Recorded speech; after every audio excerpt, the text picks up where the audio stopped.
Welcome to Telugu scribe. నేను మీ journalist Kavya. ఇక బోనాల పండుగ అంటే మనకి ఎరకనే హైదరాబాద్లో ఎంత ధూమ్ధాంగా జరుగుతుందో అదంతా ఒకెత్త అయితే ఇక హోల్ సిటీలో జరిగే పండుగ ఇంకోది.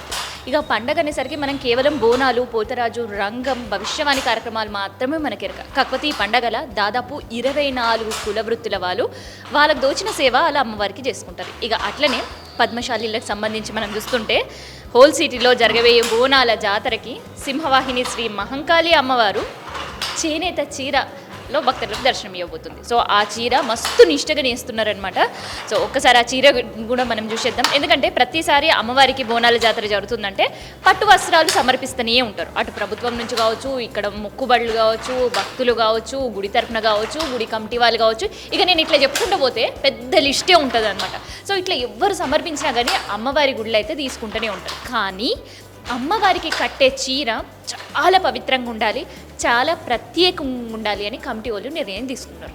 అందుకనే ఇట్లా నియమనిష్టలతో ఉండి అమ్మవారి చీర నేర్పిస్తున్నారు అనమాట. ఒక్కసారి మనం చూస్తుంటే కూడా చీర రంగులు కూడా ఒకటో రెండో కాదు, ఏది చేసినా కానీ మన గుడికి అలంకరణ చేసినప్పుడు కావచ్చు, అమ్మవారికి గుడి అలంకరణ లేదంటే అమ్మవారికి పూలు సమర్పణ ఇట్లా ఏది ఉన్నప్పుడు ఏదో ఒక సంఖ్య అనేది అనుకుంటారు కదా.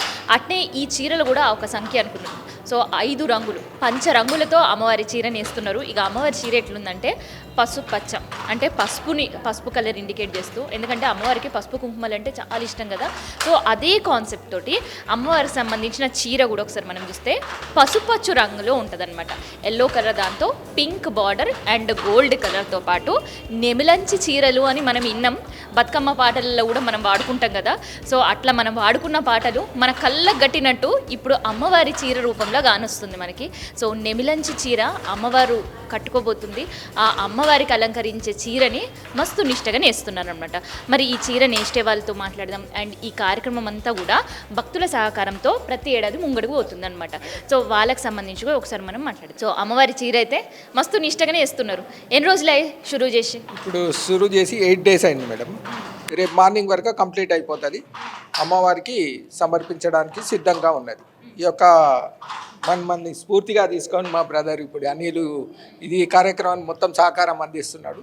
ముందు ప్రతి సంవత్సరం, గత సంవత్సరం నుంచి స్టార్ట్ చేసి ప్రతి సంవత్సరం ఆనవాయితీగా మా కుటుంబానికి అవకాశం కల్పించాలని చెప్పి కోరడంతో మేము ఇక్కడే చేసి నేసి అమ్మవారికి సమర్పించడం జరుగుతుంది. సో అమ్మవారికి చీరసార మనం సమర్పిస్తాం. ఇక పండుగ పూట అయితే బోనంతో పాటు చీరసార, ఓడి బియ్యం, పసుపు కుంకుమలు ఇవన్నీ సమర్పిస్తాం. కానీ ఏడో తయారు చేసిన చీర మనం ఎంత నిష్టగిస్తాం.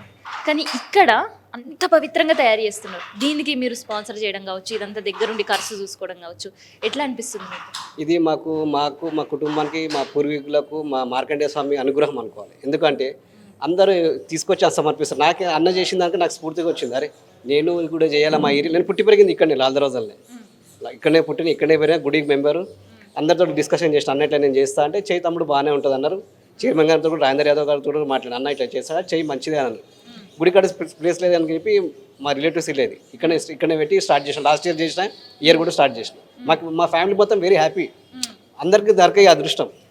అందుకే మా కుటుంబాలు ఎంత హ్యాపీ ఫీల్ అవుతారు అంటే, అమ్మవారు మనతో నేయించుకుంటుంది. మార్కండేయ స్వామి మనం నేర్చించినప్పుడు దేవతలకు, ఇప్పుడు అట్లాంటిది మనం అమ్మవారికి నేర్చిన మనం ఎంత గొప్ప వాళ్ళమని చెప్పి మా ఫ్యామిలీ మెంబర్స్ అందరూ మనం చేయాలి కంపల్సరీగా. ఎవ్రీ ఇయర్గా అది ఫిక్స్. బోనాలంటే ఫ్రైడే రోజు అమ్మవారికి మనం చీర సమర్పించాలి. మన వంశంకేంచి, పద్మశాలి వంశంకేంచి మనం తీసుకుపోయి ఎనుగుల వారి ఫ్యామిలీ అమ్మవారికి సమర్పిస్తుంది ఎవ్రీ ఇయర్. దానికి చెప్పడానికి మాకు ఏం లేదు. ఇక అంత హ్యాపీ మా ఇంట్లో. మా ఇంట్లో ఫ్రైడే, సాటర్డే, సండే, మండే 4 రోజులు ఫెస్టివల్ అవుతుంది. అందరు 2 days కూడా మేము 4 days చేసుకుంటాం ఫెస్టివల్ని. ఫ్రైడే రోజు మా చుట్టాలు అందరూ వస్తారు, చేసుకుంటాము. అమ్మవారి బంగారు బోనం తీసుకెళ్తాం. గుడి వాళ్ళు ఇస్తారు బంగారు బోనం. అది దాంతోపాటు చీర 2 తీసుకుపోయి అమ్మవారికి సమర్పించినాక మళ్ళీ సాటర్డే కూడా లైట్ ఇంట్లో ఫంక్షన్ చేసుకుంటాం. సండే మళ్ళీ బోనాలు, మా ఫ్యామిలీలో ఎవరో ఉన్నారో వాళ్ళు బోనాలు చేసుకుని మళ్ళీ ఇంటికి వస్తాం. అందరూ పోతరాజులు వస్తారు మా ఇంటికి. పోతరాజులు సండే రోజు వస్తారు, మండే రోజు వస్తారు. అట్లా 4 days ఫుల్ బోనాలు సెలబ్రేషన్ చేస్తాం ఎవ్రీ ఇయర్. లాస్ట్ ఇయర్ నుంచి ఇంకా స్పెషల్ అయిపోయింది మాకు. అందరు మా ఇంటికి వస్తారు. అరే వీళ్ళ ఇంటికాడ నుంచి అమ్మవారి చీర తీసుకొస్తారని చెప్పి చుట్టుపక్కల వాళ్ళు కూడా అందరూ వచ్చి మా ఇంటికి నిలబడతారు. అమ్మవారి చీర ఎట్లా తీసుకొస్తారని మేళ తాళాలతోటి, బ్యాండ్, బాజా భజంతులతో తీసుకొని వస్తాం. 100 మంది డప్పులను పెడతాము. అన్నీ తీసుకొని అమ్మవారికి ఘనంగా తీసుకొని వస్తాం. ఇదనమాట భక్తుల సంతోషం ఎంత ఉందో మనం చూస్తున్నాం కదా. నేష వాళ్ళతో కూడా మనం మాట్లాడదాం. ఎందుకంటే అమ్మవారి చీర నేసుడు అంటే ఏదో మనం కట్టుకునే మనం ఏదో షాప్లలో కొనుక్కుంటాం. పోచంపల్లి చీరలు హ్యాండ్లూమ్ పైన మక్కువ ఉండేటోళ్ళు అందరం పోయి కొనుక్కుంటాం. ఆ చీరల నేసుడు వేరు, ఇక్కడ అమ్మవారి చీర నేసుడు వేరు. అండ్ ఈ హ్యాండ్లూమ్లో కూడా మనకు తెలిసిందే పవర్లూమ్ పైన నేసుడు కొంత అయితే మగ్గల పైన నేసుడు ఇంకొకటి ఉంటుంది. సో ఇదైతే మగ్గం పైన నేసే చీర. సో అన్న మంచిగున్నావా?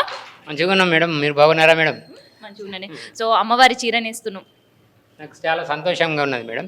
ఇది 2వ సంవత్సరం మన వినయ్ కుమార్ గారి ఆధ్వర్యంలో, జయరాజ్ ఆధ్వర్యంలో ఇక్కడ పెట్టినాం 2వ సంవత్సరం. మాకు అమ్మవారు మంచిగా ఇస్తుంది. ఇక్కడే పవిత్రంగా నేసి ఇక్కడే ఇవ్వాలనే ఆలోచనతో 8 రోజులు ఇక్కడికి వచ్చి రేపు ఉదయం వరకు అయిపోతుంది. సార్ వాళ్ళకు అండర్ చేస్తాం, అమ్మవారికి సమర్పిస్తాం. మేము కూడా ఉంటాం, పాల్గొంటాం. అమ్మవారికి మంచి భక్తి చేతులతో ఇచ్చి చేస్తాం. మాకు అది చాలా సంతోషంగా ఉంది మేడం.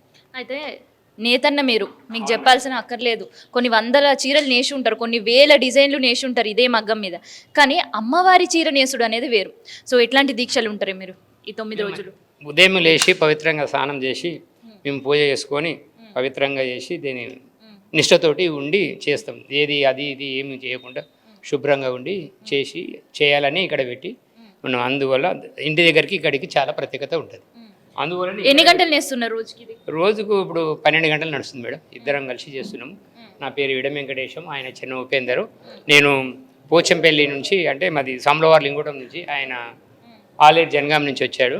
మేము వారం రోజుల నుంచి ఇక్కడే ఉండి నిష్ఠతోటి ఇక్కడే ఉండి ఇక్కడే పడుకొని ఇక్కడే ఉండి చేస్తున్నాం. చాలా సంతోషంగా ఉంది. వాళ్ళకు కూడా పెద్దలకు కూడా మా సహకారం ఇచ్చారు. వాళ్ళకు కూడా ధన్యవాదాలు, అమ్మవారికి కూడా ధన్యవాదాలు. ఇట్నే మా చేనేతని కాపాడాలని గవర్నమెంట్ కూడా కోరుకుంటున్నాం. మాకు కూడా పని కల్పించాలని తెలంగాణ గవర్నమెంట్ కోరుకుంటున్నాం. చూసారు కదా, ఇక అమ్మవారి చీర ఎంత పవిత్రంగా ఎంత భక్తి శ్రద్ధలతో నేస్తున్నారు అనేది. సో చేనేత చీర ఈసారి జరగబోయే బోనాల జాతర రోజు అమ్మవారికి అలంకరించబోతున్నారు ఆలయాలు. సో దానికి సంబంధించిన అయితే జోదారుగా అయితే జరుగుతుంది. చాలా నియమ నిష్టలతో అమ్మవారి చీర నేయడం అయితే కార్యక్రమం అయితే.